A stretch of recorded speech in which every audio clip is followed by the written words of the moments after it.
आज का हमारा टॉपिक है भारतीय राजनीति में जाति की भूमिका। जयप्रकाश नारायण ने एक बार कहा था कि जाति भारत में अत्यधिक महत्वपूर्ण दल है। हेरेड गोल्डन के शब्दों में राजनीति का आधार होने के बजाय जाति उसको प्रभावित करने वाला एक तत्व है।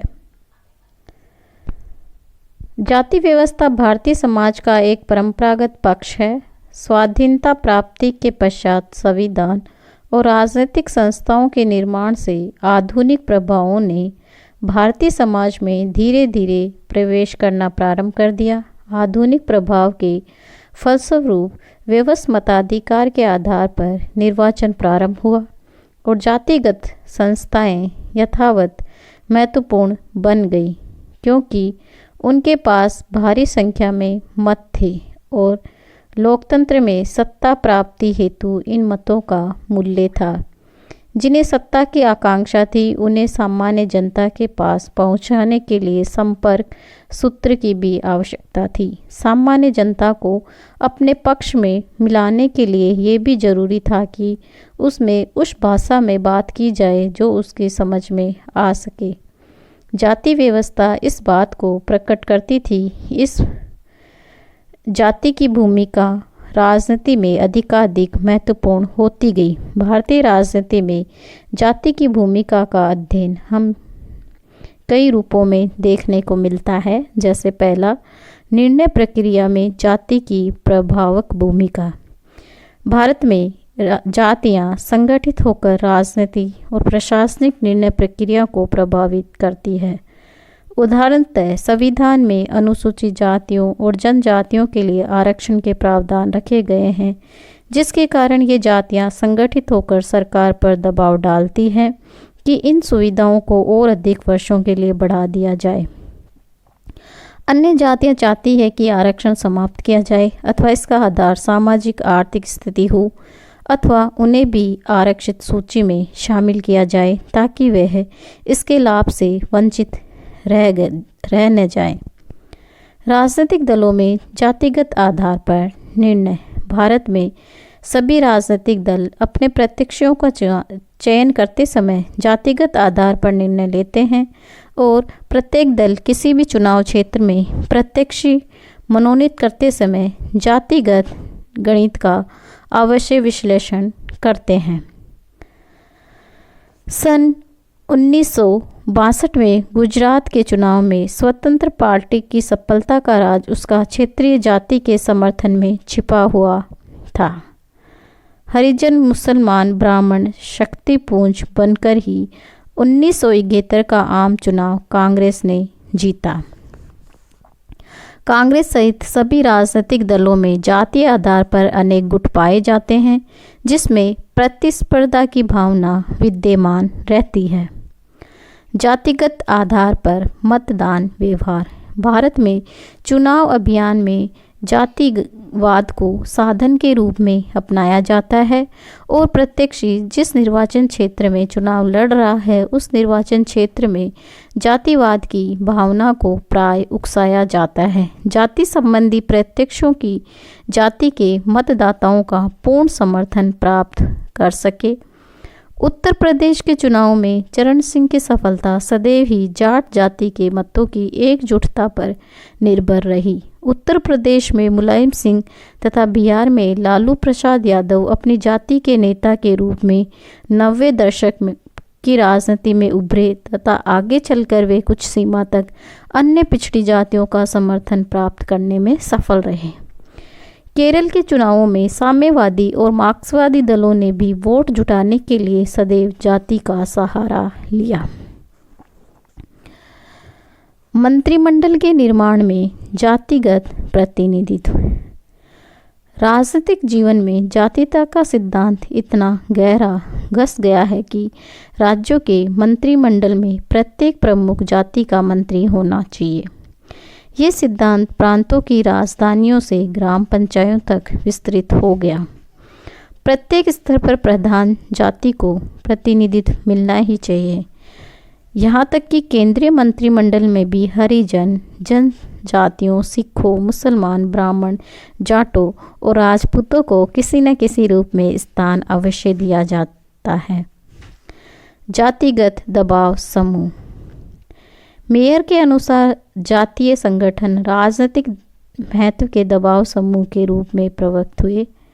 Professor KC. जोहरी के अनुसार जातिगत दबाव समूह अपने निहित स्वार्थों और हितों की पूर्ति के लिए नीति निर्माताओं को जिस ढंग से प्रभावित करने का प्रयत्न करते हैं उसमें तो उसकी तुलना यूरोप और अमेरिका में पाए जाने वाले ऐच्छिक समुदाय से की जा सकती है।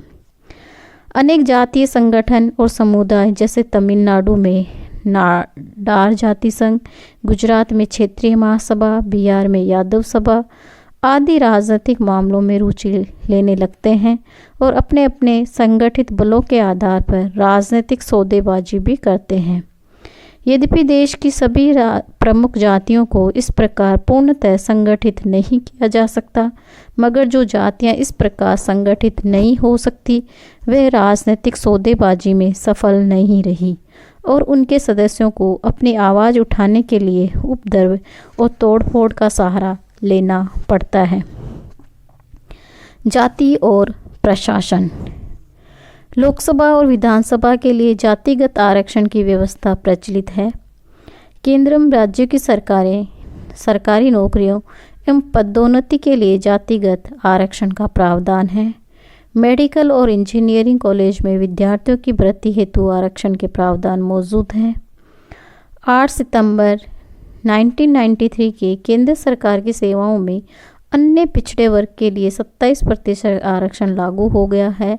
ऐसा भी माना जाता है कि भारत में स्थानीय स्तर के प्रशासनिक अधिकारी निर्णय लेते समय अथवा निर्णय के क्रियान्वयन में प्रधान और प्रतिष्ठित अथवा संगठित जातियों के नेताओं से प्रभावित हो जाते हैं। राज्य राजनीति में जाति। भारतीय राजनीति की अपेक्षा राज्य स्तर की राजनीति पर जातिवाद का प्रभाव अधिक है। यद्यपि किसी भी राज्य की राजनीति जातिगत प्रभावों से अछूती नहीं रही है। बिहार, उत्तर प्रदेश, केरल, तमिलनाडु, आंध्र प्रदेश, तेलंगाना, महाराष्ट्र, हरियाणा, राजस्थान और महाराष्ट्र राज्यों की राजनीति का अध्ययन तो बिना जातिगत गणित के विश्लेषण के कर ही नहीं सकते। उत्तर प्रदेश और बिहार तो जातिगत राजनीति की मिसाल बन चुके हैं। बिहार की राजनीति में राजपूत, ब्राह्मण, कासी और जनजातियां प्रमुख प्रतिस्पर्धी जातियां रही तथा गत 25 वर्षों में तो बिहार की समस्त राजनीति अड़ंगों और पिछड़ों के बीच तीव्र संघर्ष में परिणत हो गया। राजनीति और आर्थिक हितों की ये प्रतिस्पर्धा अनेक बार खूनी संघर्ष को जन्म दे देती है। मुसलमानों में भी झगड़े और पिछड़े की स्थिति बन गई है। इसके साथ ही पिछड़े मुसलमानों के भी अलग अलग संगठन बन गए हैं। भारत में राज्य राजनीति के अध्ययनकर्ताओं के अनुसार विभिन्न राज्यों में जाति के विभिन्न स्वरूप हमें देखने को मिलते हैं। पहला है जातिवाद का पहला स्वरूप दक्षिण भारत और विशेषकर तमिलनाडु में मिलता है, जहां ब्राह्मणों और अनेक दलित जातियों के बीच गंभीर संघर्ष रहा। तमिलनाडु में प्रारंभ से ही राजनीति पर ब्राह्मणों का प्रभुत्व रहा और इसके विरुद्ध काफ़ी दिनों से आंदोलन चलता रहा, जिसके परिणाम स्वरूप राधा स्वामी नारायणन द्वारा द्रविड़ कड़गम नामक संगठन की स्थापना की गई, जो बाद में द्रविड़ मुन्नडम कड़गम दल के रूप में विकसित हुआ। तमिलनाडु में यह आंदोलन ब्राह्मणों को उच्च स्थानों से हटाने के लिए किया गया था। सन 1914 से ये ब्राह्मण विरोधी आंदोलन शुरू हुआ। जातिवाद का दूसरा रूप महाराष्ट्र में देखने को मिलता है। महाराष्ट्र की राजनीति तमिलनाडु से कुछ भिन्न थी। वह मराठा और ब्राह्मणों के बीच संघर्ष रहा और इस संघर्ष में मराठा जाति ने ब्राह्मणों के शताब्दियों से चलने वाले प्रभुत्व का अंत कर दिया। 20वीं शताब्दी की दूसरी चौथाई में राजनीतिक दलों में ब्राह्मणों का आधिपत्य था। गुजरात, आंध्र प्रदेश, तेलंगाना और कन्नाडा कर्नाटक जातिवाद का तीसरा प्रतिनिधित्व रूप हमें देखने को मिलता है। इन तीनों ही राज्यों में 3 मध्यवर्गीय जातियां राजनीतिक संघर्ष में रत रही।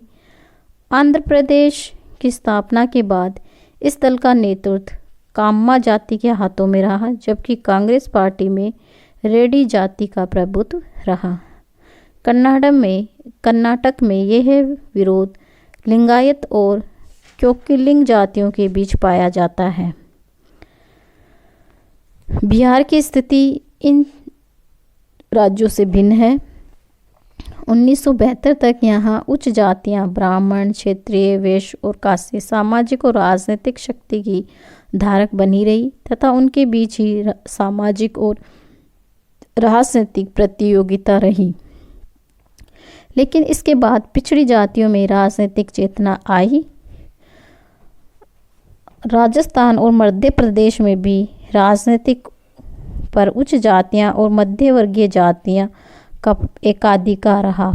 लेकिन पिछले 15 वर्षों में पिछड़ी जातियों में राजनीतिक चेतना बहुत अधिक बढ़ गई। क्या जो जाति की भूमिका है वो भारतीय राजनीति के लिए वरदान है या अभिशाप है? ये हम कह सकते हैं कि भारतीय राजनीति में जाति की भूमिका का मूल्यांकन करना अत्यधिक कठिन कार्य है।